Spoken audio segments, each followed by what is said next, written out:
നിന്റെ കണ്ണെന്താ മേലോട്ടാണോ? ആവശ്യം ഇജാട്ട് അവിടെ ഇവിടെയൊക്കെ തപ്പി തടഞ്ഞു കൊണ്ട് നീ ആ കുറ്റും കൂടി എന്റെ തലേക്ക് ഇടാലോ. താത്താന്റെ കാല് ഞാൻ കണ്ടില്ല, സോറി. നീ കാണരുത്, അതന്നെയാണ് എനിക്കും വേണ്ടത്. നിന്നെ എവിടേക്കിലൊക്കെ തള്ളിയിട്ടിട്ട് കൊല്ലാനാ ഞാൻ നോക്കണം. ഡീ, ഇതൊക്കെ തിരുമ്പാനാണോ? അല്ല, ഇതൊക്കെ തിരുമ്പിയതാ.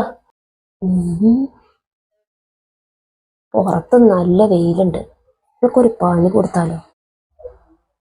എന്നാലേ നീ അതൊക്കെ കൊണ്ടുപോയിട്ട് ഒന്നും കൂടി തിരുമ്പിട്ടോ. അതെന്തിനാ? എടി പെണ്ണെ, ആ തുണികളൊക്കെ തറയിൽ വീണതല്ലേ, അപ്പൊ തറയത്തെ പൊടിയും ചെളിയൊക്കെ അതിലായിട്ടുണ്ടാവില്ലേ, നീ കൊണ്ടുപോയി തിരുമ്പിയിട്. ഇതിലൊന്നും ആയിട്ടില്ലാത്ത, ഇവിടെയൊക്കെ ഞാനിപ്പോ അടിച്ച കാര്യമുള്ളേ.